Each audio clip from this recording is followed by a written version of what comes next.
mais uma vez aqui para tratar com vocês sobre alguns assuntos relevantes e sobre os temas que nós separamos para discutir no PET. Então, semana 8 e semana 9, nós iremos discutir sobre as plantas transgênicas, sua importância econômica, social e ambiental. Nós já havíamos discutido um pouco sobre a temática de transgenia ou organismos geneticamente modificados, quando discutimos um pouco sobre as biotecnologias. Então, nesse ponto, nós conversamos sobre o que seria transgenia. Então, quando nos referimos a organismos geneticamente modificados através do processo de transgenia, nós estamos nos referindo a organismos que foram manipulados geneticamente, sendo extraídas partes de seu DNA ou partes do DNA de interesse que expressam uma determinada característica, como, por exemplo, a resistência a uma determinada praga ou a algum defensivo agrícola, e é utilizado esse fragmento desse DNA, essa característica de resistência, em uma outra espécie, em um outro organismo diferente. Ou seja, o processo de transgenia faz com que características de interesse que são expressas até mesmo em espécies diferentes possam ser expressas em um organismo, fazendo com que aquela questão de resistência a uma determinada praga, a questão de resistência a um ambiente mais seco, resistência a uma baixa disponibilidade de água, estejam agora presentes em um organismo em específico, que é esse organismo geneticamente modificado, que recebe o nome de transgenia, por receber genes de espécies diferentes em sua composição. Quando a gente fala de plantas transgênicas, de modo geral, se tem várias questões de interesse, e essas questões de interesse estão ligadas a fatores econômicos, a fatores sociais, a fatores ambientais. As plantas transgênicas, elas têm seus produtos aceitos, por exemplo, como nos Estados Unidos, mas em vários países da Europa existem restrições quanto o seu cultivo e disponibilidade desses produtos. Aqui no Brasil, por exemplo, a comercialização ela foi regulamentada no ano de 2005 com a aprovação da Lei de Biossegurança Nacional. E por que esses transgênicos, esses organismos transgênicos, têm tanta polêmica com relação à sua utilização, né? É justamente dada a falta de dados científicos que permitam avaliar de uma forma conclusiva quais seriam os possíveis impactos que esses organismos possam acarretar, principalmente a longo prazo. De curto prazo, se tem que os organismos transgênicos fizeram com que as produções de alimentos, as produções de cultivos aumentassem em números vertiginosos. Contudo, essa grande produção está sendo destinada para quem, né? Para quê?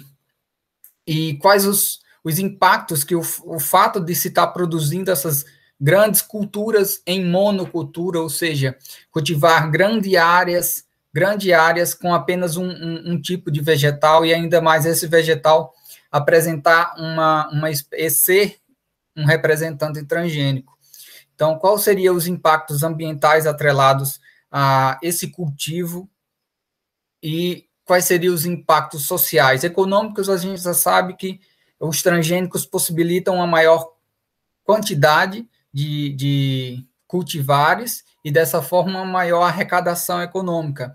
Contudo, quais seriam os fatores ambientais que estariam aí atrelados, né? Então, a produção brasileira de organismos transgênicos, em 2012, passou a ocupar o segundo lugar na lista de maiores produtores mundiais de alimentos geneticamente modificados. Foram 30 milhões de hectares de plantações de transgênicos, perdendo apenas para os Estados Unidos, que apresenta uma produção por hectare de 69 milhões de hectares. Então, quais seriam, de início, os impactos ambientais nesse sentido das monoculturas como um todo, não só das monoculturas transgênicas, mas também das monoculturas não transgênicas? A grande questão dos processos de monocultura é que você tem grandes áreas, muitas vezes áreas que não foram legalizadas, foram áreas de desmatamento, que foram derrubadas florestas para que se promovessem essas plantações. Evidentemente que nem todas as áreas são ilegais, mas infelizmente no nosso país nós sabemos que várias áreas foram desmatadas para que fossem promovidos esses processos de agricultura. E quando a gente fala em derrubar regiões de mata para se promover uma grande região de monocultura, nós estamos falando de uma perda de biodiversidade, porque o que antes era uma floresta com várias espécies, vários tipos de plantas e com vários grupos de animais ocupando aquele espaço, passa a ser um grande tapete verde, por exemplo, de soja, com quilômetros e quilômetros de extensões. E isso faz com que a biodiversidade daquela região seja extremamente afetada. Outro fator que a gente pode discutir aqui é a questão do uso excessivo desse solo, que promove, por exemplo, processos de degradação ambiental, erosão, lixiviação, dentre outros fatores que, em alguns casos, podem levar até processos de desertificação, tornar essas áreas tão áridas que nada mais consiga brotar ali. Então, quando a gente fala em processos de monocultura como um todo, a gente está falando desses impactos sobre a biodiversidade. E quando falamos ainda sobre impactos na biodiversidade com relação a transgênicos, a questão complica um pouco mais. E a gente vai ver isso em uma parte específica da aula. Quando a gente discute questões sobre alimentação, principalmente quando essa alimentação está voltada a organismos geneticamente modificados, nós estamos discutindo algumas questões sobre biossegurança. A palavra biossegurança remete à segurança da vida, ou seja, quais são as implicações da utilização desses tipos de organismos na nossa alimentação e até para a segurança ambiental como um todo. Na visão da FAO, pessoal, que é um braço da ONU, da Organização Mundial das Nações Unidas, que lida com as questões de agricultura e alimentação no mundo, a biossegurança está atrelada ao uso sadio e sustentável, em termos de meio ambiente, de produtos biotecnológicos e suas aplicações para a saúde humana, para a biodiversidade e a sustentabilidade ambiental, como suporte a um aumento de uma segurança alimentar global.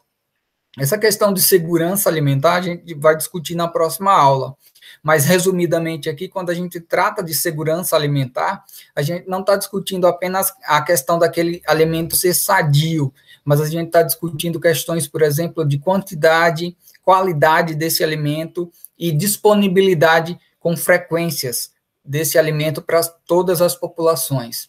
Então, quando a gente trata dos transgênicos em específico, a gente está discutindo não apenas a questão de disponibilidade de um alimento, mas também a questão de segurabilidade ou a questão de contaminação ou não deste alimento, ou quais são os fatores que implicam no consumo, o que esse consumo dos transgênicos pode ou não acarretar para as populações humanas e para os animais em um processo ao longo do tempo. Para discutir sobre biossegurança e a utilização desses transgênicos na alimentação, tanto humana quanto de animal, é necessário que se faça determinações de riscos. E o que seria essa determinação de risco? Ela consiste basicamente no impacto que esses transgênicos promoveriam na saúde humana e também no ambiente, analisando-se principalmente o risco tecnicamente a probabilidade de um evento danoso multiplicado pelo dano causado. Então, resumidamente, se o dano for grande, mesmo com uma baixa probabilidade, significa dizer que o risco é inaceitável. Então, se eu tenho um risco muito alto, então promover aquela ação não vale a pena. Então, se avalia muito essa determinação de risco no uso desses transgênicos para saber se de fato vale a pena a utilização desses organismos geneticamente modificados e quais seriam os impactos que eles promoveriam na nossa saúde ao longo do tempo e ao meio ambiente ao longo do tempo. Com relação aos riscos à saúde humana, entende-se que a maioria das plantas transgênicas de primeira geração, elas contêm genes de resistências a antibiótico. Mas qual que seria essa relação desses genes com a saúde humana? Então, quando a gente fala de genes de resistência a antibióticos, nós estamos falando que, ao utilizar um determinado defensivo agrícola ou agrotóxico, vamos colocar o termo correto, quando se utiliza algum tipo de agrotóxico, aquela planta transgênica, ela suporta a utilização daquele agrotóxico. Então, aquela resistência que foi atribuída àquele organismo geneticamente modificado, ela faz com que aquela planta seja resistente à utilização desse determinado tipo de agrotóxico que outras variedades não mais suportariam. Então, isso faz com que eu plante eu tenha esse cultivar de plantas transgênicas, eu vou utilizar esse meu agrotóxico, esse agrotóxico vai eliminar todas as outras plantas e só vai deixar essa minha planta transgênica. Quando a gente fala assim, parece até que é muito positivo, mas entendam também que alguns agrotóxicos são criados especificamente para algumas plantas transgênicas. Isso faz com que se tenha uma amarra.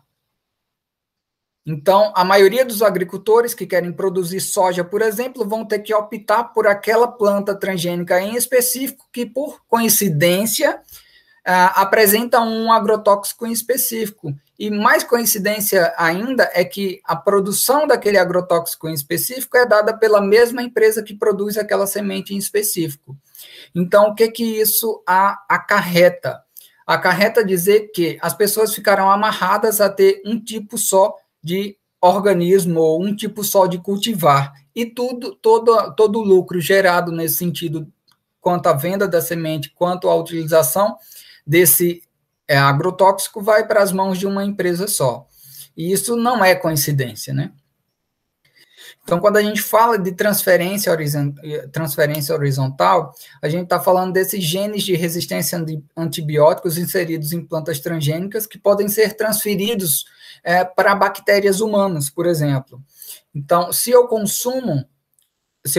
promovo o consumo dessas plantas transgênicas, quais as garantias que eu vou ter que aquela informação genética daquele alimento transgênico não pode ser passada para as bactérias que fazem parte do meu próprio trato digestivo, por exemplo.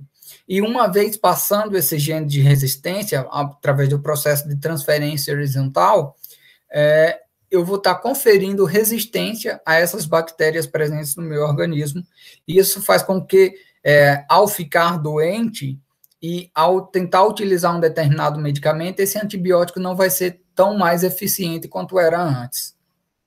Então, dessa forma, eu diminuo a eficiência dos medicamentos. Então, quando a gente fala desse risco à saúde humana, com relação a essa transferência horizontal, a gente está falando dessa resistência a antibióticos.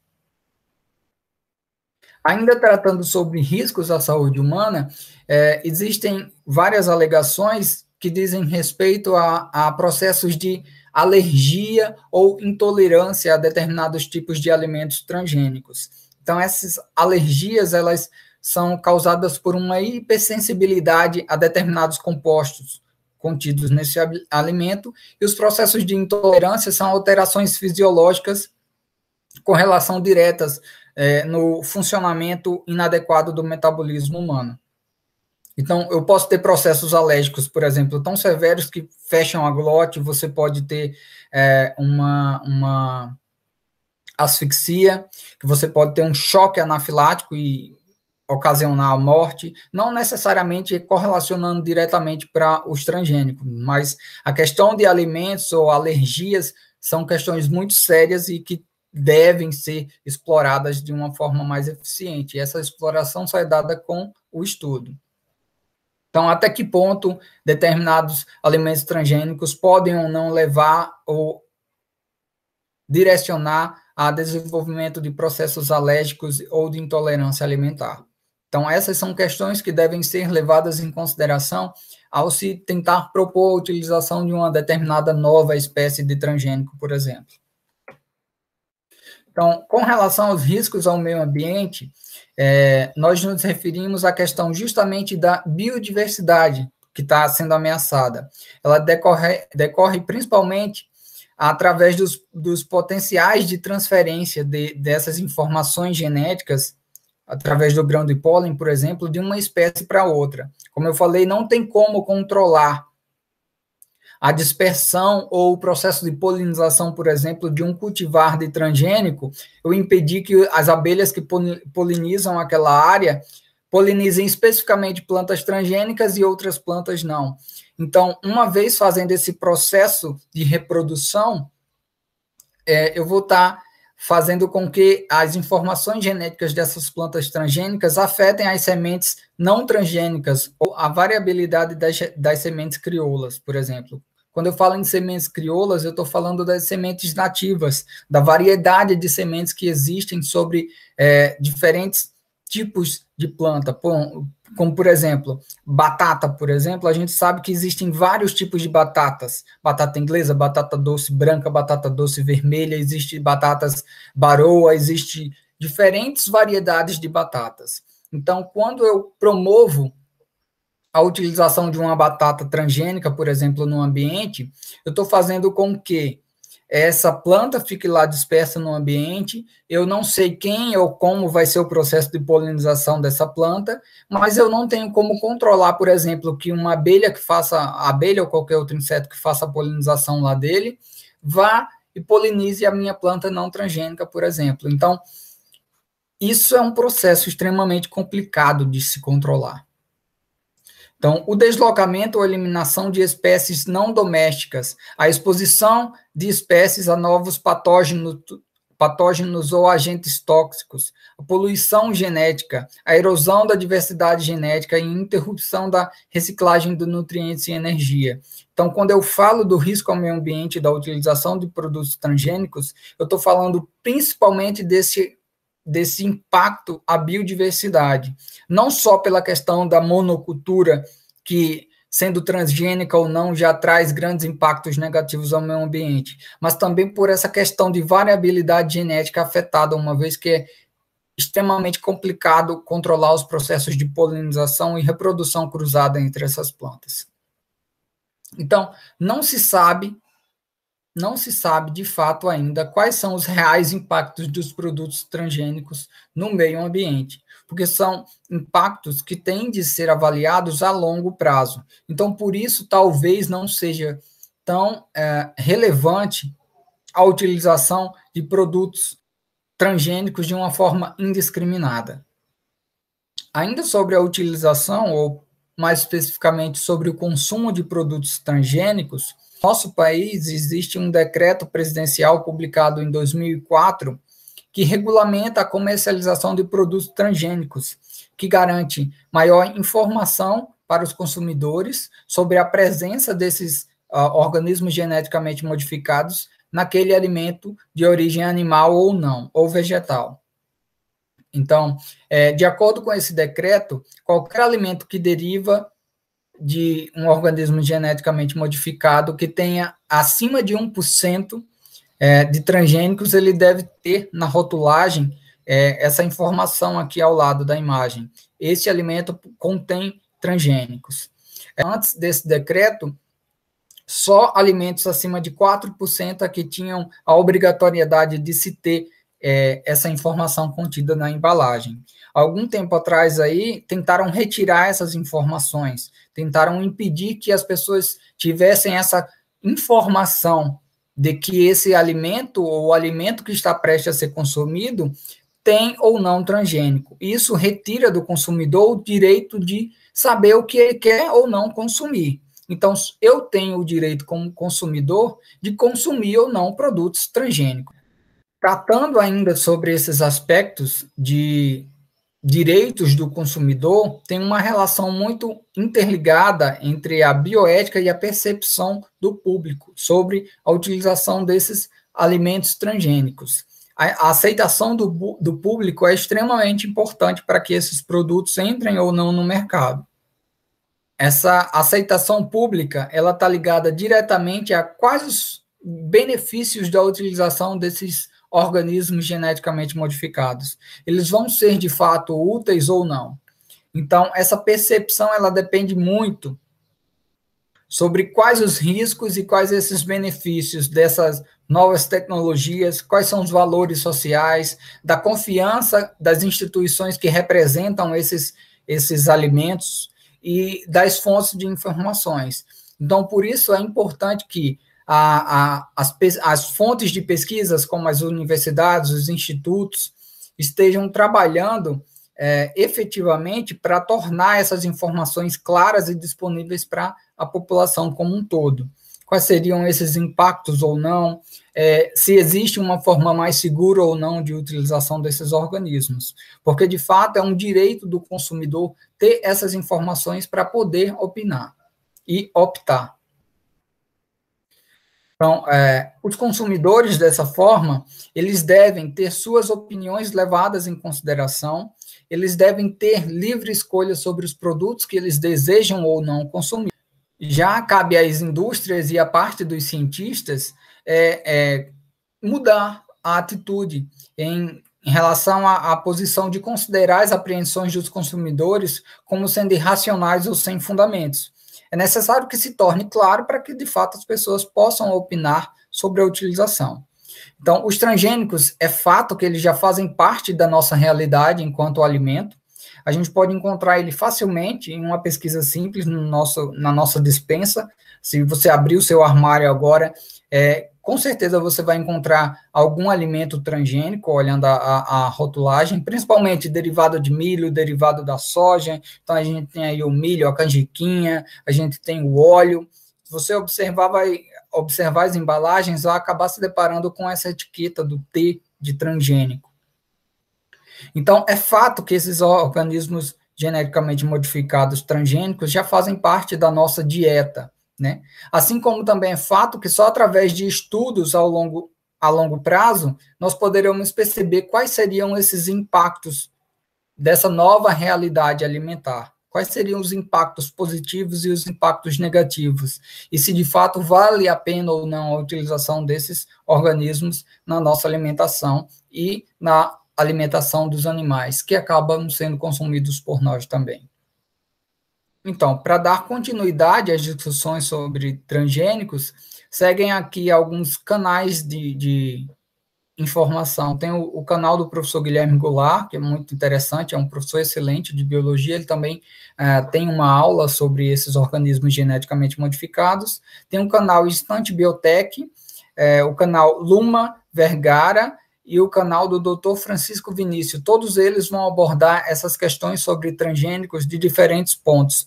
Então, caso vocês queiram se aprofundar mais sobre a temática, fiquem à disposição para consultar esses links, eu vou deixar abaixo na descrição. Dessa forma, eu espero que vocês tenham entendido um pouco mais sobre os organismos transgênicos, que vocês façam as devidas leituras e que realizem as atividades evolutivas da semana 8 e 9 lá no Conexão Escola. Dessa forma, fico à disposição para prestar qualquer esclarecimento sobre essa temática, sobre essas outras temáticas que nós já discutimos, e até a próxima aula.